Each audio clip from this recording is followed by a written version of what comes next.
നിരോധിച്ചതിനാണത്രേ ഇവിടെ ഈ കോലാഹലമൊക്കെ കാട്ടിയത്. വാട്സപ്പില് ചെറുപ്പക്കാരുടേതായ ഒരു പ്രസ്താവന കണ്ടു. എന്ന് പറഞ്ഞാല് മറ്റേ വാട്സപ്പിൽ പ്രതികരിച്ച ചെറുപ്പക്കാര് ഇവിടെ ശ്രദ്ധിക്കുക, അവിടെ പ്രശ്നമൊന്നുമില്ല, ഇവിടെ നിൽക്കും. വാട്സപ്പിൽ ഉണ്ടായിരുന്ന പ്രതികരണം എന്തായിരുന്നു അറിയാമോ? 2 ചെറുപ്പക്കാര് റോഡിന്റെ വക്കത്ത് ഹൈമാസ്റ്റ് ലൈറ്റിന്റെ ചോട്ടിൽ നിന്നിട്ട് എന്തോ തിരയുന്നുണ്ട്. നിങ്ങൾ പലരും വായിച്ചിട്ടുണ്ടാവും. നിങ്ങൾ ആരൊക്കെയാണ് എനിക്ക് വായിച്ചു തന്നിരിക്കുന്നത്. ഹൈമാസ്റ്റ് ലൈറ്റിന്റെ ചോട്ടിൽ നിന്നിട്ട് എന്തോ തിരയുന്നുണ്ട്. അപ്പൊ അവരുടെ ഒരു സുഹൃത്ത് അതുവഴി വരുമ്പോ ചോദിച്ചു, എന്താ തിരയണെന്ന് വെച്ചു. അത് ഇവന്റെ മോതിരം പോയി എന്നു. എവിടെയാ പോയി വെച്ചു? വീട്ടിലാ പോയി എന്നു.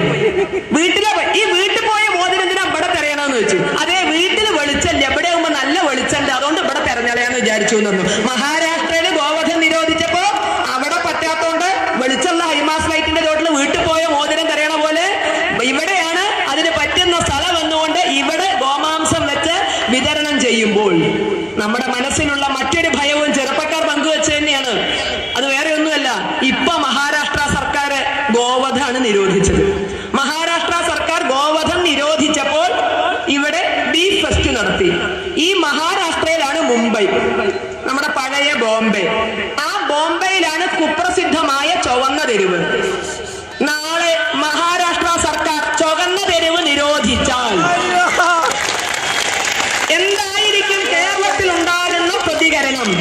പാവപ്പെട്ട SFIയിലെയും DYFIയിലെയും ഒക്കെ അമ്മ പെങ്ങന്മാര് കിട്ടണ നേരത്തെ അവിടുന്ന് തടിയെടുത്താൽ മാനത്തോടെ ജീവിക്കാം എന്ന് മാത്രമേ ഒരമ്മ എന്ന നിലയിൽ ഞങ്ങൾക്ക് പറയാനുള്ളൂ. കാരണം ഇന്ന് നിങ്ങൾ അവിടെ ഗോവധം നിരോധിച്ചതിന്റെ പേരിൽ ഇവിടെ ബീഫ് കഴിക്കേണ്ടി വന്നു. നാളെ അവിടെ ചുവന്ന തെരുവ് നിരോധിച്ചാൽ നിങ്ങളെ ഉപകരണമാക്കിക്കൊണ്ടായിരിക്കും പരസ്യമായി പലതും ചെയ്യുക എന്നുള്ളത്. അത് ചുംബന സമരം പോലെ അത്ര എളുപ്പമാവില്ല എന്നുകൂടി തിരിച്ചറിയാൻ അത് ഹൈന്ദവ സമാജത്തിന് സാധിച്ചതുകൊണ്ടാണ് എല്ലാ പാർട്ടിയിലും പെട്ട ആളുകൾ ഇവിടെ വരുന്നത്.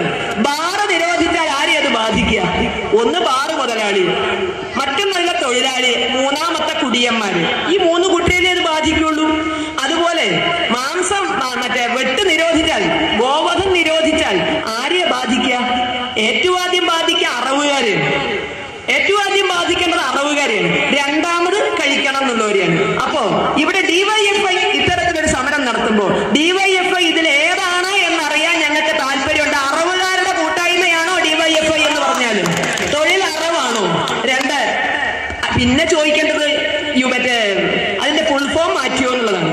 DYFI എന്ന് പറഞ്ഞാൽ ഡെമോക്രാറ്റിക് യൂത്ത്